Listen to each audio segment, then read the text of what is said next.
Pundit is the football trivia game. Every sale using the code LIONS at checkout now gives a whopping 40% discount, plus a £10 donation to the Lions Food Hub. Visit punditgames.co.uk to order your copy. punditgames.co.uk, code LIONS.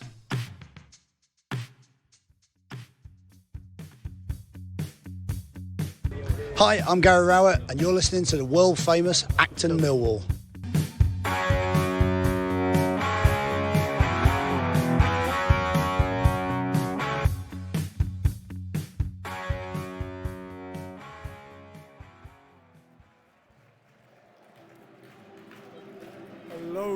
Hello, dear listeners. Just 10 games to go in the season. Millwall sitting in 6th position.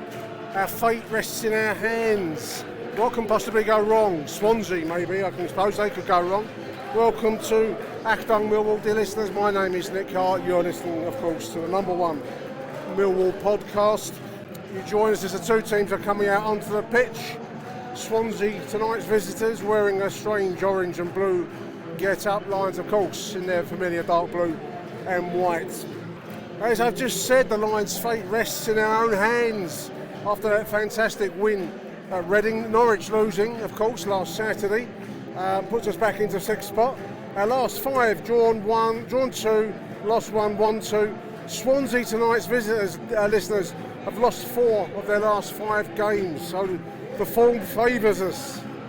If that's not a recipe for falling flat on our face, I don't know what is. Your Lions tonight, unchanged from Saturday. That's Jules Long in goal, back line of Danny Mack, Murray Wallace, Jake Cooper, Charlie Cresswell, did fantastically well Saturday. In front of them, the defensive 2, which is Ryan Leonard and Jules Saville. The attacking 3, Andreas Vogelsammer, score of that wonderful penalty, Zian Fleming, and of course George Honeyman. And up front, international cap looming for Tom Bradshaw, named in the Welsh European Euro 2024 fixtures that are coming up in the next international, which is next week actually. So I normally have my team laid out so I could just read it without even thinking about it, and tonight I've just lifted the team sheet from the social media. Running a bit late, listeners, due to the Blackwall Tunnel being a mare. And I normally lay them out in order so I can read them without really thinking about it. I had to think there. Apologies for the less than fluent flow. All misses. That's going to be the Lions kicking towards the away end in the first half, in accordance with the edicts of the Venerable Bede, writing at Jarrow Monastery in 9th century Anglo-Saxon England. So it's going to be Swansea to kick us off, and away we go. So the message from Doug in Sweden, big shout out to Doug out there in Svenska, saying this is the fixture that he's most worried about because of Swansea's reputation for passing the ball. You never get the ball off them. That's how it's been the last few years, one way and the other. Did we draw them last season? This is Swansea pressing forwards early on. The ball breaks. This is George Honeyman, 25 seconds on the scoreboard. Chance for Mill to break forwards. This is Zian now on the left-hand side. No one in front of the ball to spread. He's overcooked that. It's gone for a goal kick. 38 seconds precisely in the manner of Tim, the speaking clock. One for the older listeners there. Swansea with this reputation for passing football already, we've just gone past the first minute and they're knocking it around in triangles inside their own half. Hasn't done a tremendous amount of good, listeners. They're sitting in 17th position in the table, so they're passing their way round and round and round in their own half. You can hear the ironic applause already for it. Denny's filling up reasonably well, listeners. Midweek football at the Den is always a bit of a mare to get to. The Blackwall Tunnel southbound was shut coming over, which meant everything had to go through the Rotherhithe, so I'm not long made kick-off, went myself in decent time. And maybe others are also being similarly affected. The Blackwall Tunnel sneezes, then London catches a cold, doesn't it? Gary Rowett talking about the points needed for player football. He's speaking to the South London Press, London News Online. He says if you look historically, he said it before, one season 69 points will get you into the top 6. Another it might be 76 or 79. You might even need more. Shot from distance, just a stinging shot from Swansea, edge of the left side of the penalty area, taken well enough by Jules Long. Ticking towards 8 minutes. Gary Rowett says we've got to get our heads down, keep trying to pile the points up and worry about the next game looming rather than looking around and working out what permutations of what could happen over the last 10 games. You speak for yourself, Gaz. I've been working out every permutation you can think of. It'll be time for the football table predictor soon. That's always another fun part at the end of the season, isn't it? Funeral with a shout anyway. When did Swansea develop this reputation for playing beautiful European style, Barcelona cafe style football, listeners? They seem to have had the last 5 to 10 years of this reputation of being like a continental club playing in South Wales, don't they? It certainly wasn't their traditional reputation, I can tell you that much. They're a club that everyone says, oh yeah, Swansea, love the football they play. Slags. 10 minutes in. I did say in the last show that I was going to try and avoid the Waldorf and Statler type persona in these shows and be a bit more bright and breezy and sunny. So despite what Gary Rowett says about not looking at his permutations, this is a big chance tonight, listeners, to put pressure on 7th place Norwich. They're playing tomorrow, incidentally. They're away at Huddersfield, who we face next Saturday. So managed by Neil Warnock, of course, Huddersfield. Tempted out of retirement by the bright lights of downtown Huddersfield. 15 minutes, listen, not been an awful lot to report so far. For your delectation, patience, I think, will be a virtue over these next 10 matches. I'm not sure that performances are going to be as important as results, really. Another lump forwards for the greyhound that is Tom Bradshaw. It falls now to Ryan Leonard from distance. Oh, it bounces wide left. I think the goalkeeper got a touch to it, like a long-range volley, just outside the D, bouncing along the ground. The goalkeeper must have batted it round. It's gone for a left-sided corner. 16 minutes, first shot on goal, on target. In it comes, the 20 towards the centre spot. That's headed backwards by Jake Cooper. It's bounced on. Cresswell's in now. No one gets the ball. This is Tom Bradshaw now on the right side. He's got another ball in, flicks it in, batted over the bar. It took a deflection there. It's going to be another left-sided corner, listeners. Saville to take again. 17 minutes. Floated in, deep again towards the penalty spot. It's bounced away and Jake puts it back into the mix. I don't think Fleming can touch that. They've been offside, but it's just lumped straight up into the air. Panicky defending from these high balls by Swansea. This is Jake Cooper now. What can he do? He's put the ball down the channel towards Vogelsammer, but defender gets there first, unfortunately. 20 minutes, come towards the 21st minute, about halfway inside the first half, listeners. A couple of moments of marginal interest, but nothing much to report on at this stage. It's Swansea doing the triangle passing and Millwall with the long ball forwards trying to find Tom Bradshaw and then pick up the knockdowns. So it's going to scripts at the moment, 0-0. We're all sitting behind the ball a lot. We've got to be conscious of the need to break out of defence if we do get the ball. Forcing them back into their own half. Gary Rowett described this as a very tough team to break down when we're ahead. I think that's true. Especially on Saturday. There's been a few games this season, I think, with Stoke and other wins, even QPR to some extent, where we've been very difficult to overcome with a 1-goal lead. Makes for a nervy viewing experience, a nervy match day experience, listeners. Not sure my old ticker can take it at times. 22 minutes in, that's gone for a throw-in. Not an awful lot to report from the first 29 minutes, coming towards the half an hour mark. When we do get the ball, we're just slightly overplaying it and not getting much chance to get a feel for it, I suppose. That's part of their style, isn't it? It's a kind of bloodless type of football, really. I mean, we are a club, obviously, the Millwall are a club that are built on blood and thunder and high emotion. Sometimes for better, sometimes for worse.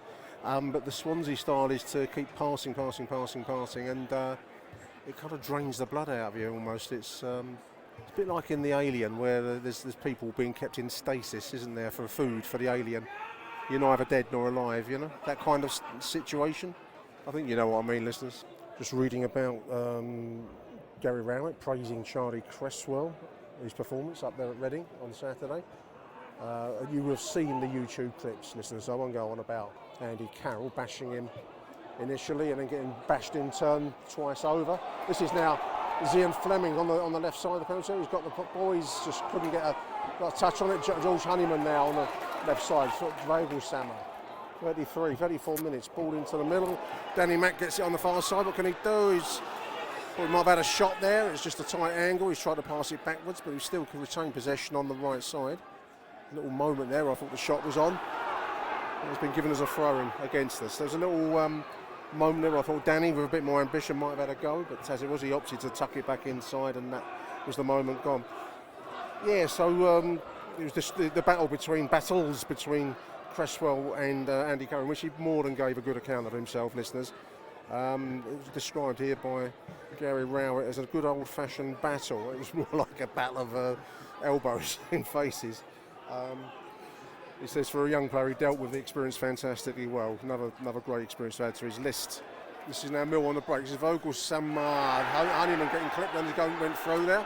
We do keep possession. Referee's played advantage. Ball's floated in from the right side. There's Vogie with a header over right side. There's a free kick there that could have been given against George Honeyman.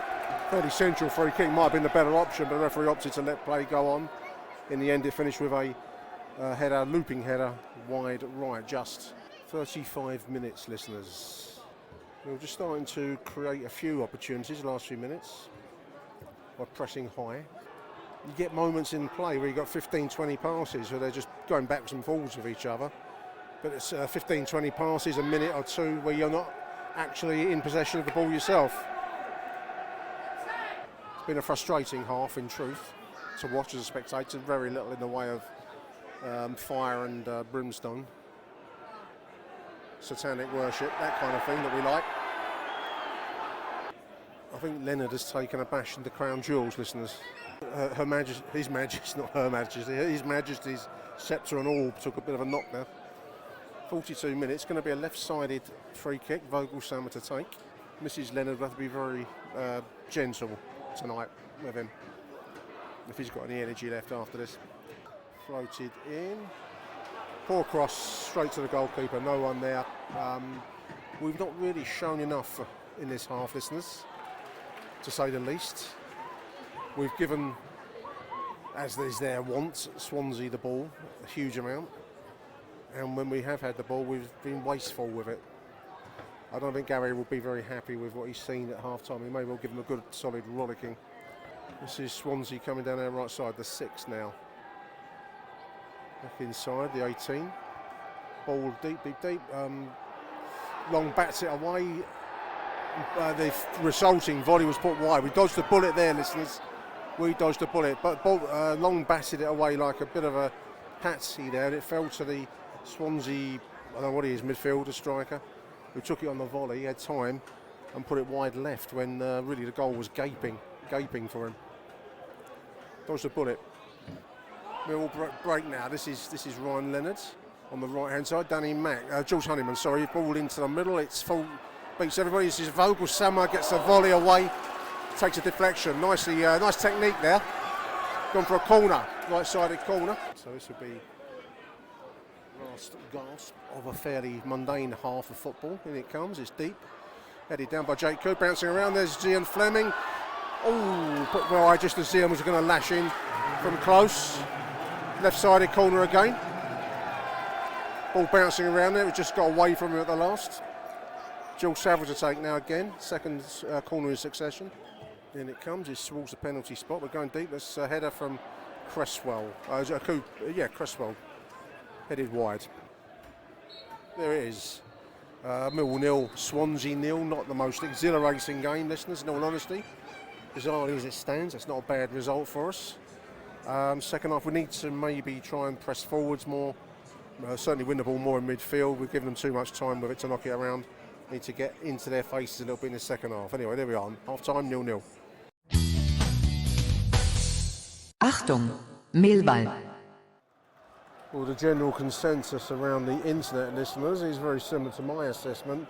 But that was a very tedious half of football. I'm just looking at Long Player. Big shout out to Long Player. It says Tom Bradshaw's Player of the Month, Championship Player of the Month, of course, and his international call-up. We all know what that means, says Long Player. Jim says, yes, it's boring. Yes, it makes us look poor, but we are playing this right, says Jim, and we just need one chance to get the points, in my opinion. Matt Webb says, Christ, that was dull as dishwater. Remind me which of these two teams are in the top 6. I think I know what you mean there, Matt. Anyway, the teams are now out, lined up for the second half. Millwall will be attacking the Cold Blow Lane end in the second half, when the referee puts the football down. Zian gets us away. Throw in for Millwall after some consideration by the referee there. Inside the first minute of the second half, it's going to be Danny Mack to take this throw in halfway along the right side, right touch line, inside the Swansea half. We need a bit more vim in the second half. I described it as bloodless earlier on, didn't I, listeners? Like your life force has been drained from you. I once, when I was in housing management, I once dealt with a complaint, so-called complaint, that one of a woman's neighbours in a block of flats, that this chap was a psychic vampire, draining her life force from her by psychic abilities. As you'll gather, there was some mental health issues in all directions on this particular complaint. But psychic vampirism, which I'd never heard of before, I thought I'd have a look and see what it's all about, and type it into Google and up pops 1,000,001 of crackpot websites. Never heard of it, now I'll never forget it. Psychic vampire. I think we've been psychic vampire tonight so far, listeners. 47 minutes. You want to know how I solved the complaint, don't you? That's your next question.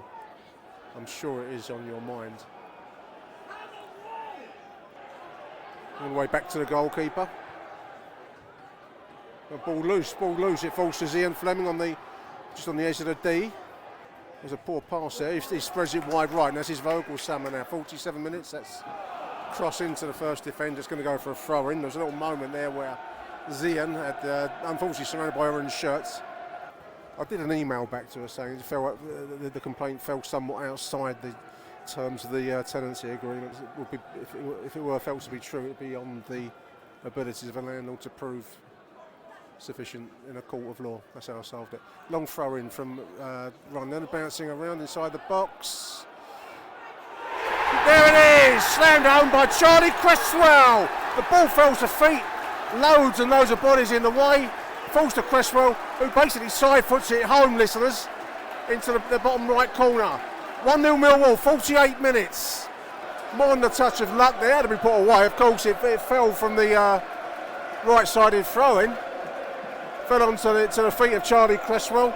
Putting the lines, let's have a quick look. In it comes the cross into the near 6-yard line, bounces around, gets stuck in a melee of orange shirts, and Cresswell slams it home, I think via a deflection from what I can see. You'll have to check your YouTubes tomorrow, dear listeners. Well, that's a relief. That is a relief, listeners.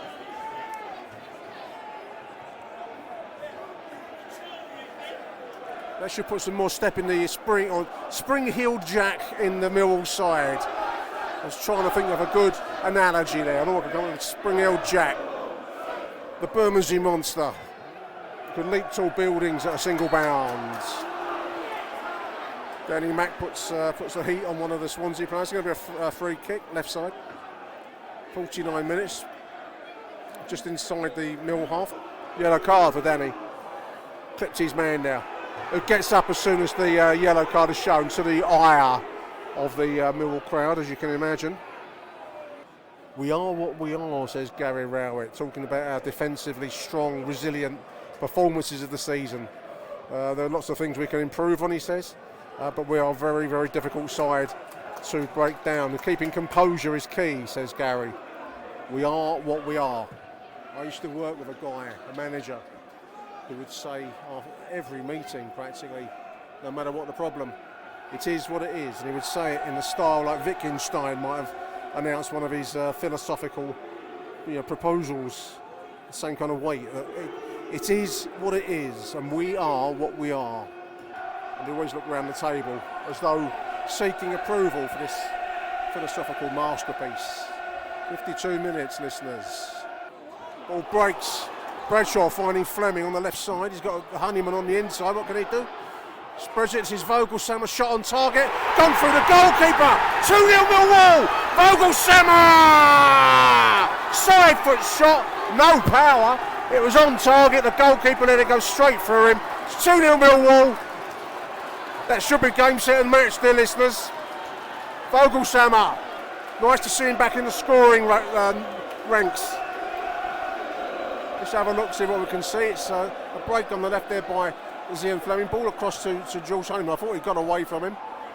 And then basically a side foot shot on target. I mean, it wasn't terribly powerful, but the goalkeeper had a mare there. Listen, it's gone through him.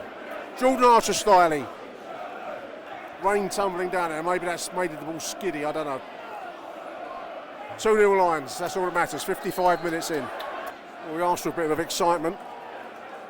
And we got it.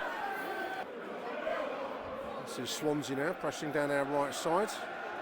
We're back in numbers, but they do pass the ball back and forth. This is now on the right side. Jinking into the box, that's fired in, close. Somehow that's hooked away by Charlie Cresswell. That's fired in from distance, it's taken a deflection into the net from the outside the D. 2-1 Millwall. Brilliant clearance off the line, but it didn't clear the penalty area and fired in from distance. We can never seem to keep a 2-goal lead, listeners, can we? 2-1 now, Millwall. Shot took a deflection, which obviously took it away from Jules Long somewhat, but there we are. But Swansea pick up possession. They're coming straight back at us each time here, listeners. Ball overlapping on the right side now. Cut inside. Great save there by Long, and then Mill catch a bullet, dodge a bullet there, catch a break. Charlie Cresswell clearing that bastard away save. A nice save incidentally by Jules Long. 66 minutes. Mill just getting pulled apart a little bit at the moment. I don't know if we'd expect to see substitutions soon enough, whether Gary Rowett will go for his three-man defence with Sean Hutchinson. The Swansea manager, is it Russell something or other? He's going for the Gianni Infantino look of kind of suit trousers and looks like a kind of a suit Mac, you know, kind of polo neck and like proper gear, but with white trainers. Strange look. Phil Collins did it, didn't he, on the front of, was it No Jacket Required? That kind of plimsolls with your suit look. It was wanky then, listeners, and it's wanky now. Ticking towards 67 minutes, Lions leading it, but we just felt a little bit less secure in these past few minutes since Swansea got that break of a goal. Here they come again on the right side. We're just looking a little bit edgy, listeners. Edgy, wedgy. Ball down the middle. This is Swansea on the edge of the middle penalty area. Oh, great tackle there. That was Jake Cooper. Possession goes straight back to an orange shirt though, listeners. We're just chasing the ball at the moment whilst they play it around amongst themselves, but it's mostly it's halfway across our own half, but that ball move breaks down. This is Tom Bradshaw, this is Ryan Leonard now. We just need a few moments with the football. I'll tell you what, Tom Bradshaw does a good job of winning the ball sometimes. He's not the most tall of players, but somehow physically imposes himself on the inside as the ball falls, you know. But we do give, again, possession. Was it a stat I saw? It was 70-odd% in that first half, possession for Swansea. Starting to feel a little bit that way in a second. This is Swansea in possession in our half. Stop me if you've heard this one before, listeners. Passing it out wide right. I do find this man on the right flank in space. That's gone for a right-sided corner. Been pretty much all Swansea since that goal. And the Lions do have a bit of a feeling of clinging on for grim death at the moment. I mean, overall, the 2-0 lead at one point slightly fell into our lap, didn't it? They might be being harsh because obviously we've got to create a chance and take them, but anyway, let's put it that way. Since the relinquishment of that goal, it's been really pretty much Swansea domination, really. 73 minutes in. If they had a bit more bite up front, they would be a very dangerous team. As it is, there's another ball into the mix there. That's headed clear by Ryan Leonard. Crowd not happy to see us enduring this kind of pressure, as you can detect. This is Swansea now. Central midfield, balls in triangles. I should be dreaming of triangles tonight. That's a long ball forwards. That's over the top. That's gone for a goal kick. Mill substitutions, 21. That's Vogelsammer coming out. Watmore's coming in. That's a good performance by Vogelshammer. He has his critics. I like him. Certainly second half he's been better, but looks like Bradshaw's coming out as well. It's going to be Ollie Burke up front. 74th minute. Shackleton's coming in as well. I didn't see who left the pitch there, unfortunately. I was busy looking at the WhatsApp messages, which are pretty much saying we need to change things, which is what just has happened. This is Swansea now. Shot from distance, battered around well by Jules Long. That was on target, a dipping low shot. That was a good save. 82 minutes, has pushed it round for a right-sided corner. 86.5 minutes. We nearly had the ball, giving it back to him. This is now the 3 on the left side of the penalty area. Shot from distance, wide right, thankfully. Wow, they've gone close there. Hasn't been his most influential game, Zian Fleming. Obviously he's a crowd favourite, getting good applause, of course. He's put a maximum effort into it, but I don't think it's been his most effective game tonight.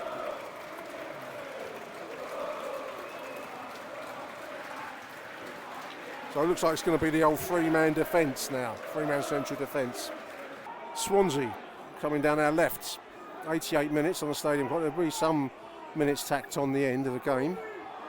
This is a shot from distance, across the face of the defence there. The 17, if he got a touch to it, it might have been offside. I think it was offside.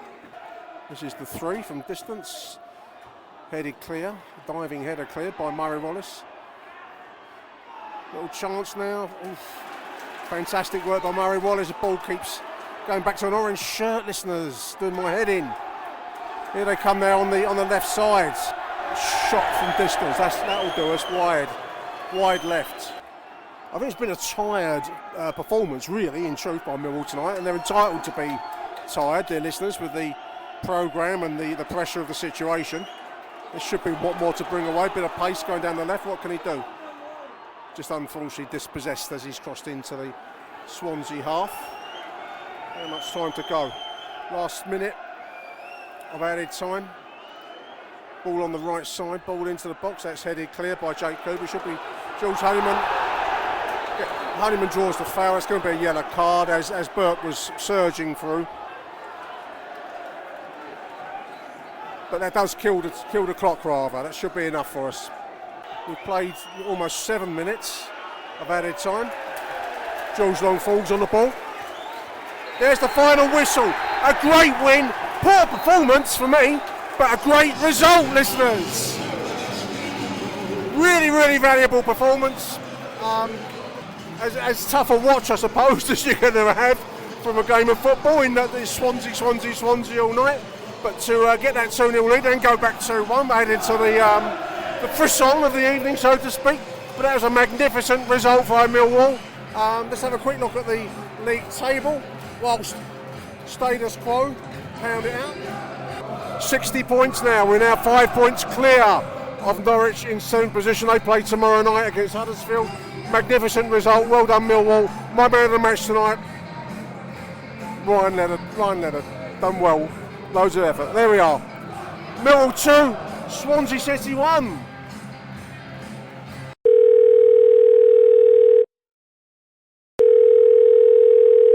Hello? Hi Nick, it's Angelo, mate. Just want to have a quick couple of words about last night. Obviously delighted to get the result, the 2-1 result. Obviously we didn't deserve it. Was one of our better displays, but really don't care, mate. I'll take 9 more of them scrappy, boring, horrible matches for the rest of the season, mate. No problem whatsoever. Scrappy at Reading, got the 3 points. Scrappy last night, got the 3 points. Just buzzing, mate. We just got to make sure that we get the result on Saturday against Huddersfield, and then that'll be a beautiful, beautiful break for the players. But really happy. Just want to say a special mention. My man of the match last night was Murray Wallace, mate. Fantastic last night. He's had a few people on his back lately, but a few of the things he done in the second half were tremendous, mate. And just want to say well done to him, mate. Fantastic performance. I was asking for Hutch to come back, but you can't knock Cresswell, mate. He's fighting for his place, and that's what you want, mate. So I know he got the goal last night. Bradshaw was trying to nick it off him, but yeah. So that's it really. Just wanted to say special mention to Murray Wallace. I thought it was outstanding last night. So brilliant performance, and bring on another 9 scrappy. Tight games for the rest of the season, mate. But yeah, on to Saturday. Let's hope we get a result there, and then we can all have a bit of a breather.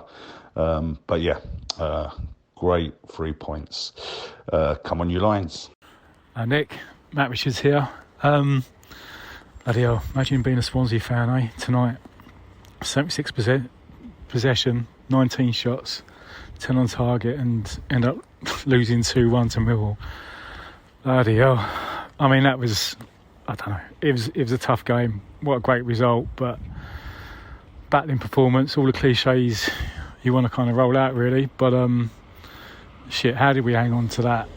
It's, we can't keep doing it, can we? I mean, we're doing it, brilliant, back-to-back wins, but bloody hell, that wasn't a great performance. God, I don't know, I'm sounding down. I don't know why I'm sounding down. We've won 2 games in a row, but and we're up to 5th. It's amazing. It's just, I don't know whether the players are just running on empty. I mean, there's no lack of effort, but we're just absolutely dead on our feet. I suppose the good news is we've got a few days rather now to have a bit of a rest and get ready for Huddersfield. Is another massive game. Every game's massive now, but I mean, if we can get 3 points there, it'll be a different game against Huddersfield. Swansea are a better side than their position tells us, really. You can see, I mean, they're so good on the ball. They pinged it around. There were sometimes, I think it's 5 minutes before we even got a touch. I think when we were trying to put the subs on in the second half, we had to wait 5 minutes before they could come on. They're just so good on the ball, but not good in front of goal, and obviously not very good at defending. Their keeper was absolutely useless, but we'll take it. I thought there were some really good performances tonight, and we're definitely, I mean, defence played really well. I thought Murray Wallace was absolutely superb, especially the second half. Cresswell obviously took his goal well. Although I didn't know if Bradshaw was trying to half claim it coming off his toe. And Bogey got his goal as well, which another quite a bit of fortune and a touch to that as well. But happy days, it's go on to Saturday, another 3 points, and let's see where that takes us. Come on, you Lions. Hi Nick, John Rankin just calling in after the Swansea game. I mean, it was what can you say about that match? Again, we get a result. We had 24% possession of the ball and scored 2 goals. So, I mean, logic would imply that if we had 50% possession, we'd score 4. But I'm not so sure logic applies to football sometimes. Swansea looked like a kind of second team Burnley to me. And obviously they're kings of possession football. They played the same type of football last year when they come down and beat us 0-1. The only difference was obviously we scored 2 goals. I was pleased Vogelsama got a goal in open play. Took a bit of a deflection, but at the end of the day it was still a good shot on target. Obviously the first goal was the kind of goals that we're renowned for, really. Bit of chaos in the box, a lot of big bodies, and I think it was Charlie Cresswell poked it into the Coldblow Lane end. But apart from that, we didn't really see much action because most of the play was around the sort of centre circle, really, and our sort of half of the pitch. But I was impressed with the way we kept our discipline. It would have been so tempting to just kind of break out of the defensive shape we took up and clatter into a player and give away a load of free kicks, If Swansea had a better front man, I'm sure they would have beat us, but they didn't, and we won. Amazing achievement, really. We're doing so well. I think our midfield needs Billy Mitchell back, though, to be honest with you, and my preferred choice would be Billy Mitchell and Ryan Leonard. I think George Saville, he makes contributions, but he drifts out the game. He goes absent for a long time. But I'm not trying to dig him out. You know, I think he's playing to the best of his abilities. But I don't know if there's a fitness issue there or a bit of an injury he's carrying. But I'd be really pleased to see Billy Mitchell back in that team. I think everyone else is playing well. I think George Honeyman's, you know, doing the work of two men really.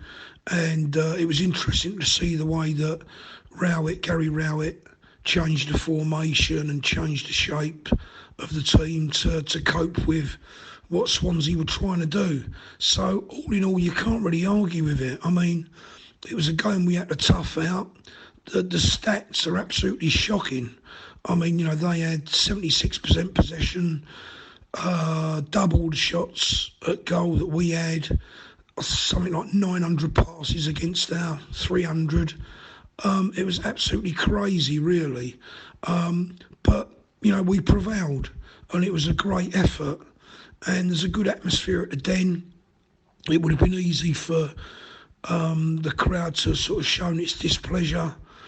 The crowd tried to come in and help when we could.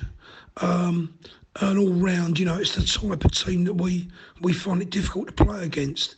If you go back to our performance against Sheffield United, you know, and even Burnley to a certain extent, but definitely Sheffield United, that was a team that kind of plays our sort of football. I've noticed we're a very direct, counter-attacking type of team. As soon as we get the ball, we're immediately, you know, trying to get into the opposition box by the quickest means possible, which is good football, really. So I've got no complaints. I'm looking forward to Huddersfield. I think Huddersfield's going to be a tougher game than Swansea, to be honest with you. But if we can just, you know, stay strong and grind out a result, put a couple of goals on Huddersfield. They're not doing well, they're bottom of the table. And if we can really, you know, impose ourselves on Huddersfield on Saturday, then it's going to be very, very interesting. I hate to say this, but I'm beginning to remember 1987 with the Doc and Frank McClintock. And, you know, the team spirit and the crowd spirit's really good. So we've got a chance and it's in our hands. And I'm looking forward to the run into the playoffs. So come on, you Lions. Hello, Nick. Hello, listeners. Ben Anthony here. Calling after the 2-1 win against Swansea. Somehow it was a 2-1 win. That was a tough watch tonight. The first half was probably the most tedious half of football we've had to sit through this season. That was not a lot to sing about or talk about or cheer about. There was very, very little action at all. So we had to improve in the second half, and we did improve. We did push forward a little bit to start with. It was two very scrappy, fairly lucky goals from Cresswell and Vogelsammer. I thought both of them were lucky to go in. I was kind of amazed. Amazed to be 2-0 up. I thought it was the most fortunate 2-0 lead we could ask for. It was quite a remarkable game. And then obviously to concede a couple of minutes later just made things a little bit difficult. It was frustrating. We sat back so deep, and showed very, very little going forwards. That it was a bizarre. It's a bizarre feeling because we've obviously won and we've got 3 points, which is hugely important. But it was a tough watch down at the Den. However, you do have to say it was a massive 3 points and absolutely thrilled to get them. And at the end of the day, it doesn't matter really how you got the points as long as you got the points. So well done to the boys. I imagine they're probably knackered because they've been trying to hold on to this lead for a very long time, and that must be very tiring to do that. And we go on to Saturday where hopefully we can push up and push into attack a little bit more. If we can get that win, wow, going into the international break with a decent lead in the playoffs, and you'd have to say at that point we've never had a better chance to solidify a place in the playoffs. And I think we're something like 7 points behind second. That's not impossible either, is it? But I didn't say that. Anyway, that's it from me. Talk to you Saturday. Come on, you Lions. Achtung, Millwall. Welcome back after the break, dear listeners. Joining me now to review that strange win, in all honesty, last night is Mr. Michael Avery. Welcome to the show, Michael. Stranger things have happened, Nick, but I'm happy. Yeah, fifth place, 5 points clear of 7th. So come and Huddersfield, do us a favour. Absolutely. And also joining us, regular guest on the show, Graham Payne. Welcome to the show, Graham. Hello, Nick. Nice to be on again. And as Michael says, come and Huddersfield, do us a favour. Yeah, the big game tonight. We're at the stage of the season there, boys, where we're looking for other results and other fixtures. And obviously tonight's one is Norwich. Are they away at Huddersfield or are they at home? I can't remember. Anyway, they're playing Huddersfield tonight, who can do us a favour. Rock bottom Huddersfield need the points, so we're hoping that they can get a result against Norwich. But as it stands, in the aftermath of that win last night, Graham, we've got a 5-point gap between ourselves and now 7th place Norwich, 60 points for us, 55 for them. I found last night's game quite a strange game to review, really, because it wasn't a terribly good performance, in my opinion, by Millwall, and I rather felt that the lead fell into our lap, almost don't know if undeserved. You've got to take your chances, but it was like fortune rained upon us, didn't it? And for the most part, we were being given the runaround rather by a Swansea team that plays its style, for better or for worse. How did you see the game last night, mate? Yeah, exactly that. The lead just sort of fell in our hand. The first half was a complete non-event, wasn't it? I mean, they were just passing it around and, pass, but getting nowhere really. I mean, there was one where Long came for it and dropped it, and the guy sort of kicked it right. But other than that, I didn't really feel threatened by him. But I must admit, I was getting a bit wound up by it all because they just seemed to just be playing it around. We couldn't get nowhere near them. And as soon as we got the ball, they were swarming all round us. Stroke of luck. Yeah. I mean, Michael, I couldn't watch Swansea every week, could you? I mean, it's the kind of beautiful style of Pep football, isn't it? This kind of continental passing, but I find it boring to watch. How do you like that style? Is it your scene, or how do you see it? I'll be brutally honest with you. Cards on the table. If they had a better end product, I'd think it's good to watch. I think there was times where they did do some 1-2 touch football, what was quite nice. They liked to spray the ball out wide. They played it comfortably along the back. There was a few times where they didn't seem granted, we didn't put them under any pressure, but they didn't seem like they was under any pressure when they was on the ball. They weren't rushing or hustling, but it was just a final third for me. I mean, I'm not going to sit and wax lyrical and say Swansea should be in the top 6 or anything like that. I don't watch a lot of Swansea. I'll hold my hands up. I don't really watch a lot of football apart from Millwall and the Championship teams that are on the TV. But there was a little bit of me that's thinking, if Swansea can knock a ball around like this and finish, why on earth are they near the bottom end of the table? But as you say, and I said it at half time, they knocked the ball around well. They did look good with it. But what did Long have to do, really? Not a lot.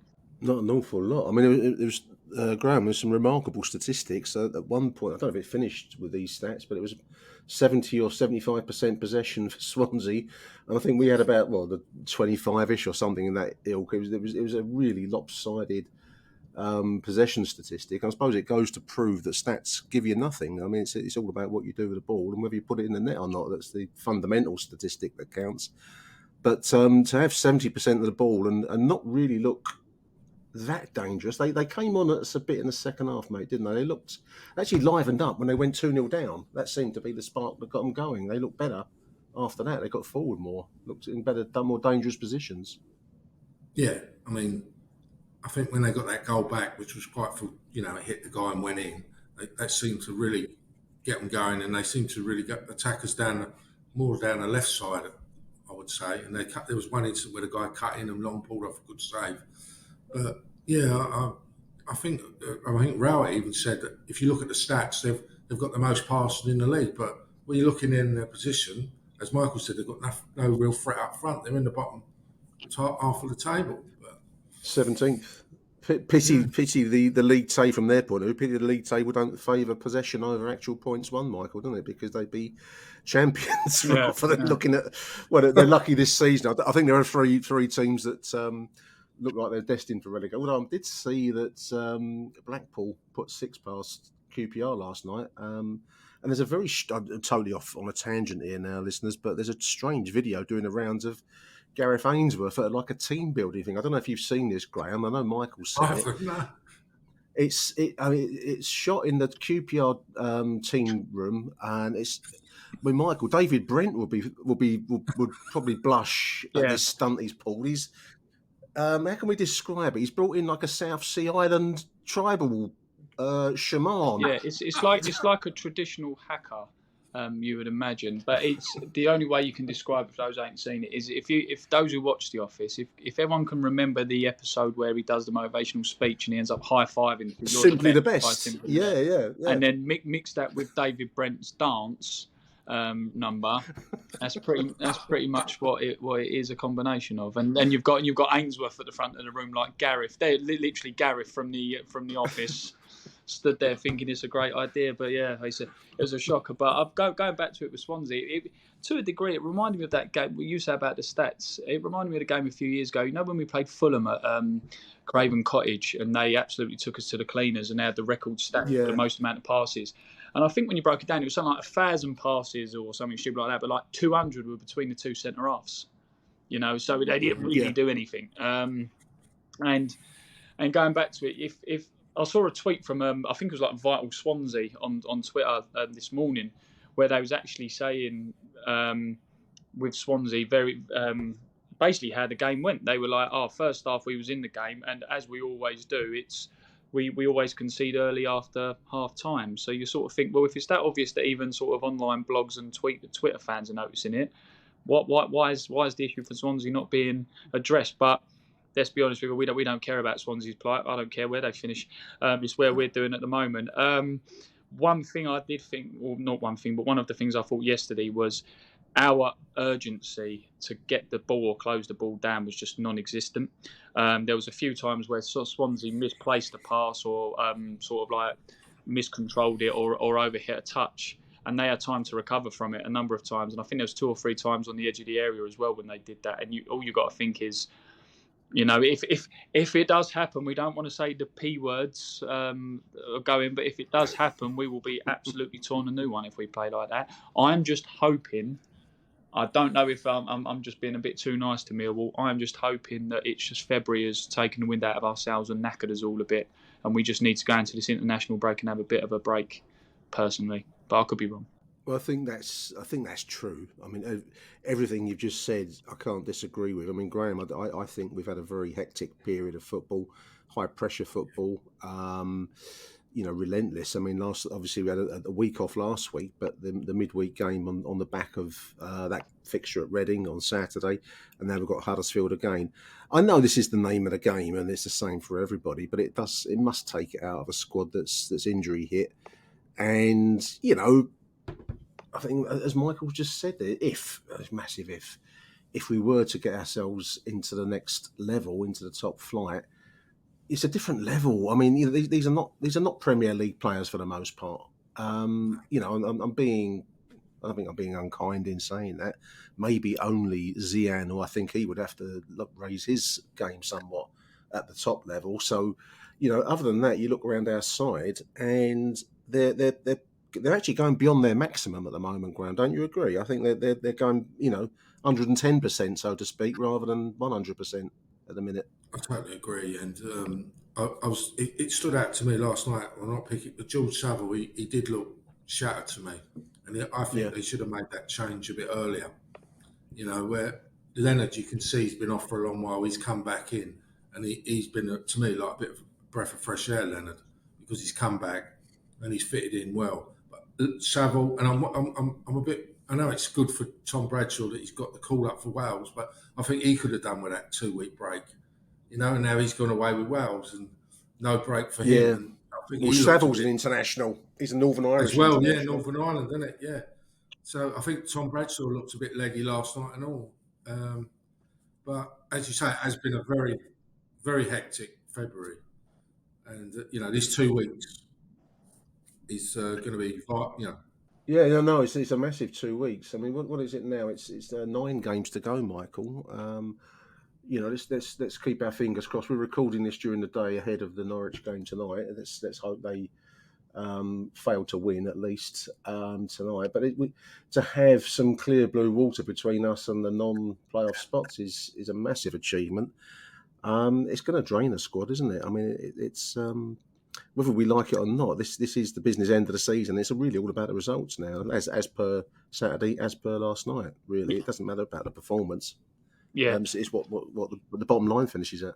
Yeah, and it's how we do grind out these results. I mean, everyone wants to be entertained. I remember a couple of years ago when we were saying with Millwall, when we was like pushing to the sort of top half of the table, and people saying that as along with the business side of it, it is an entertainment product. I can't remember what I was listening to recently. I don't know if it might have even been one of your shows, Nick, with Neil Trisler. But if you want to support businesses, like if football is becoming a business and you want to support business, then you should be monitoring how companies do on the stock exchange. If that's what you care about, the business side of it and how you're getting on, you shouldn't be watching the game for the entertainment. But at the moment, we need to grind out results, and we're grinding them out.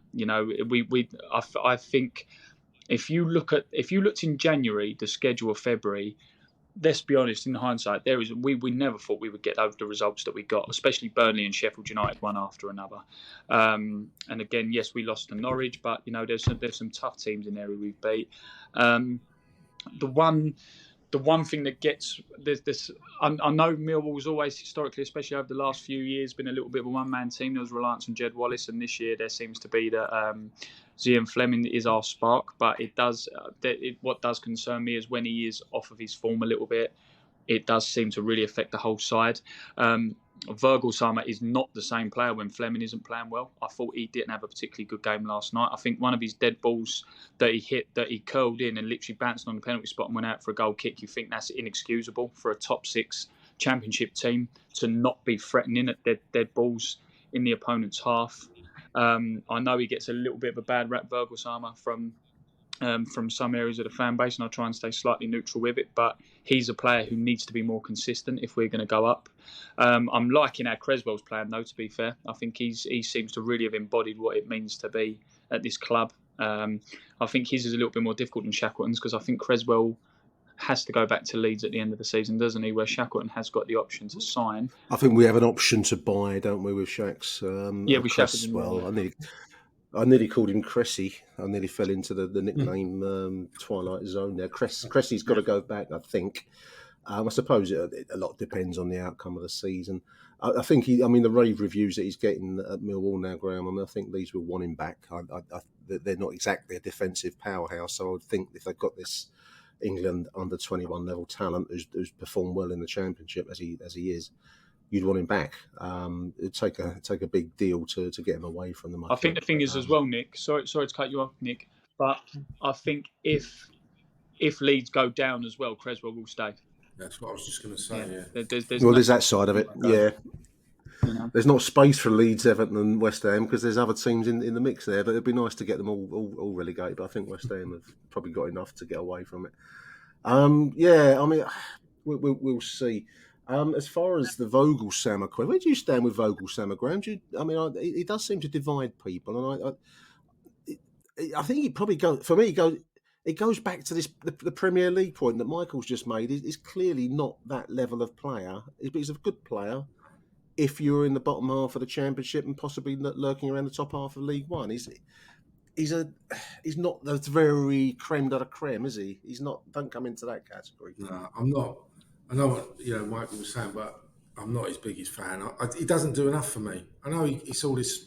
You get this argument, he's a centre forward being played out wide, but no, I mean even that. I know the shot that went in, he should have. I thought he was going to blast that, and he side-footed it.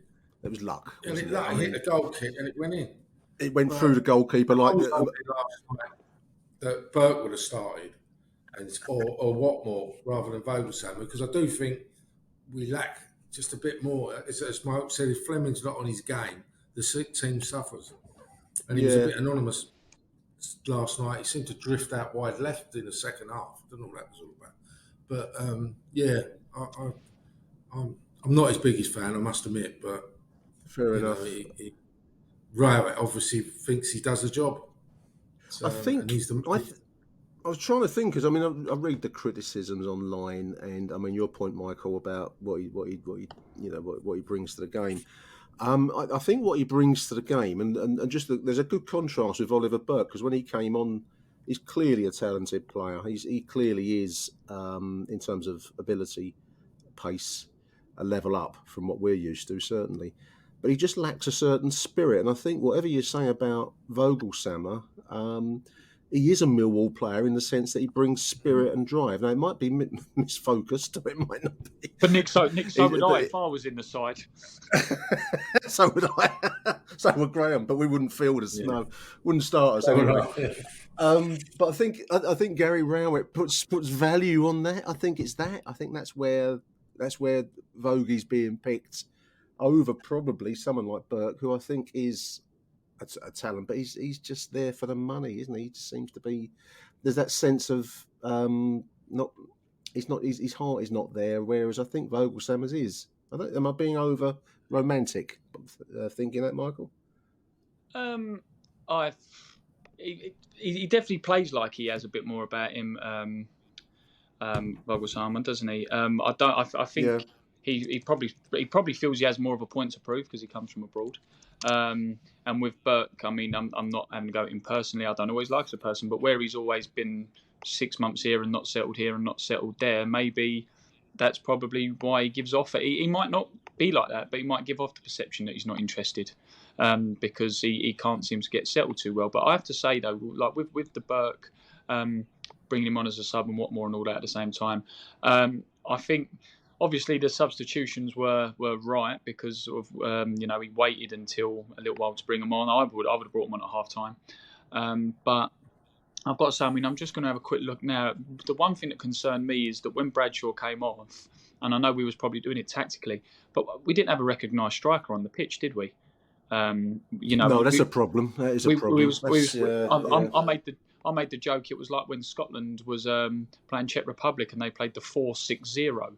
You're sort of looking and you're like, where is your pinpoint? And someone said, well, so and so's up front. I mean, I'm having a look at the subs now. So the subs were Hutchinson, Burke, Malone, Shackleton, Watmore, Bierkowski, Essay. Bradshaw takes a knock. Touchwood, he doesn't. Anyone listening? What do we do? Yeah. What do we do? Yeah.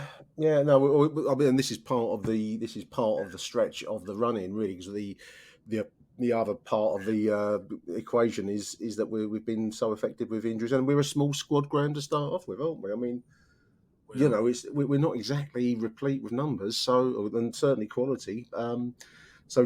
We're kind of punching above our weight. There's that phrase. I might start a punching above our weight bingo competition over the next 9 games to see how many times you're going to hear it a lot. We're going to hear it a lot. What about the first goal is being claimed apparently by Tom Bradshaw? I suppose strikers will always claim goals, but it looked a bit of it looked like Cresswell's goal to me, Graham, in real time. I mean, it's apparently it's touched his calf going past him, but I don't know if that gives you the goal or whether you've got to materially deflect the goal, I think, to try and have a claim on it. I mean, would you give it to him? Who are you giving that first goal to, Graham? Cressy or Cressy? Got to be Cressy. Bradders. It was just like a move where it was like a rugby scrum, and then suddenly stuck his boot out and it went in. It was. I didn't even realise Bradshaw touched it, but I didn't. I didn't see, but I suppose that's your striker for you, Michael, isn't it? That's just it. I would give it to whoever's got the lowest goal bonus out of the two of them. It should be Cresswell. Mind you, did I not read online that he's got more goals now than Jed Wallace, and the artist formerly known as Jed Wallace, with that goal perhaps last night? I don't know. Man of the match. Who would you choose as your man of the match last night, Michael? Who are you going to go for? Ryan Leonard. I think he'd done the job in that centre midfield really well. No nonsense. He didn't do anything massively spectacular. Don't get me wrong, but it was very professional job done. You know, like especially with, as we said, players like Saville who seemed a bit tired and that kind of thing. He'd done a lot of running. I know a lot of people have given it to Murray Wallace. I wouldn't necessarily say Murray Wallace was man of the match for me. I think he got back up to the level that he had been, but I think after recent performances like Norwich and other games where he's not been particularly good, he needed a big performance. And yesterday maybe put him back on the level, but I wouldn't say Wallace was man of the match. So yeah, Leonard for me. Yeah, no, I went for Leonard in real time. I've seen a good case made for Murray Wallace, Graham, as well. Who did you choose as your man of the match last night, mate? I think I agree with Michael Ryan Leonard, but I think that from when Swansea got their goal back, Murray Wallace was superb in that period afterwards. Some of the tackling, and I pinpointed one where the ball come in and Honeyman headed it straight across the box. And he sort of went out there and you know, done a lovely tackle on the guy, because I'll sit that side so you can see it. But he seemed to, you know, that last 25 minutes, he seemed to come back to the old Murray Wallace. But yeah, I think overall Ryan Leonard was man of the match as well for me. Now, we don't have any stars on AchtungMillwall, listeners, and I've kept him waiting in the green room. Kept him waiting in the green room for a long time. I didn't know he was in there. But anyway, welcome to the show, star of BBC Radio London, Radio 5, Mr. Aaron Paul. How are you, Aaron? Uncle Nick, what's happening? I just got to say the facilities in the green room, 10-10. You know, mate, the squash was out of this world. I missed the fact that Aaron was in the waiting zone, listeners. So anyway, I brought him in now. So good to have you on the show, Aaron. You were there last night, mate. I mean, it was a strange win, wasn't it? Mixture of tedium and tenseness towards the end, because I thought Swansea had a shot at getting back into it. They looked dangerous once they got that goal back. God, that first half was crap, wasn't it? I mean, genuinely, like the guy sitting next to me was an older chap. I'll probably get crucified for not knowing who he is. He was like one of the guys who does like the Millwall Museum and like the history stuff, and he was singing little songs to himself, and I was like, all right, yeah, cool. Throughout the first half, he was just going, and I was like, looking at him. What happens to you after 50 years of Millwall is what becomes. That's what I'm going to be doing soon. You know, Millwall's equivalent to Bert and Ernie behind me as well. That's a nod to what I'm you know exactly what I'm talking about. Who wouldn't shut up the whole game. And I'm like, boys, just give it a rest with your crap analysis. Anyway, it was a crap first half. Second half, look, 3 ropey goals, let's be fair. But who cares? The 3 points is all that matters. At this stage of the season, no one cares how you do it. It's about getting the 3 points on the board. One thing Gary Rowett said, and we know he is the most pragmatic of pragmatic, but he turned around and goes that the side learnt a different way to win. Let me tell you something. Huddersfield on Saturday may show a bit more bite than that. They may not be as good as Swansea, and Swansea aren't very good, but they'll show a bit more bite. And Millwall need to be on their game on Saturday if they're to pick up another 3 points. But again, look, with the race to the playoffs heating up, genuinely, I'm already looking ahead to the running. I'm looking at the running, just going 3 points, 3 points, 3 points. I'm thinking, hey, you know, is a couple of semi-finals due for this club? Because yeah, getting very real, Uncle Nick, and I just don't know how you're going to cope with the Premier League. You yourself, me myself, no one else. Well, just pick me. Better than Harry. I mean, let's save that for the summertime if we get there, because I think you're right. I think it's going to be a culture shock for them and for us, actually. But anyway, that's conversations for another time, another place. I mean, actually, I'm just looking at the league table, boys. I mean, obviously we're in 5th, as we've said a few times, 60 points. Luton just above us in 4th. Middlesbrough in 3rd on 64, so they're not totally out of touch. Sheffield United in 2nd place. I mean, all we need is a collapse in form. Gentlemen, a collapse in form at Bramall Lane, and we keep grinding these results out. And I'm, you know, maybe I've had too many of my tablets today, Aaron. That is starting to make me get delirious with the fantasy of it all. Yes, Easter weekend, get past Easter weekend, and the road and the path is very, very clear, because you got Hull away, not very good. Preston at home, not very good. Birmingham at home, they're crap. Wigan away, I mean, just 3 points. Blackpool away, they could be down by then. And I call that final game of the season at the Den, Millwall Blackburn, the adjuster game. And why I call it the adjuster game is because both of those sides will know who they won't want to play in the playoffs potentially. And that could be the most farcical game you'll ever see in your life. If Millwall need 3 goals to, like, you know, sit in 6 so that Blackburn push up, it could be end-to-end stuff. It could be boring. But that could be the We'll adjuster see. game. That could be key. Oh dear listeners, it's getting real, as Aaron's just said. The shit is getting real. Michael, Graham, you're on your lunch hour, boys, so I won't keep you too much longer. Appreciate your time today. Aaron, you've got a broadcast schedule, mate. What are you doing today? What stations are featuring your talents I'm today, mate? on 5 Live. I'm on 5 Live this evening, but just to highlight for our listeners, BBC Radio London, local radio, we're all on strike today. No, not because of Gary Lineker, but because of the BBC's planned cuts to local radio services. Now, for anyone who didn't go to the Den yesterday, the game was live on BBC Radio London, who provide an unbelievable service and coverage to everyone. So yeah, support your local radio station because they are planning to make mad cuts, and some of my top quality colleagues will be potentially losing their jobs, and it's worrying times out there, really worrying times. But yeah, that's what we're up to. So taking a bit of a stand from BBC London, but we'll be on the national service later on.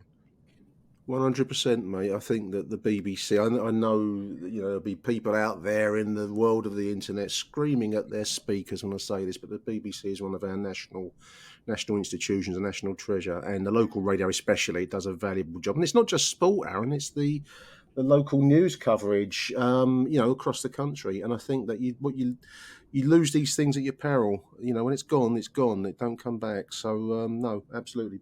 I'll use my old union phrase for you here. Solidarity, comrade. Solidarity, mate. Nice one, Uncle Nick. See you Saturday. Absolutely. Gentlemen, thank you very much. And thank you to you too, dear listeners. Till the next edition of Achtung Mill, it's Arrivederci Millwall. Bye for now. Achtung, Millwall.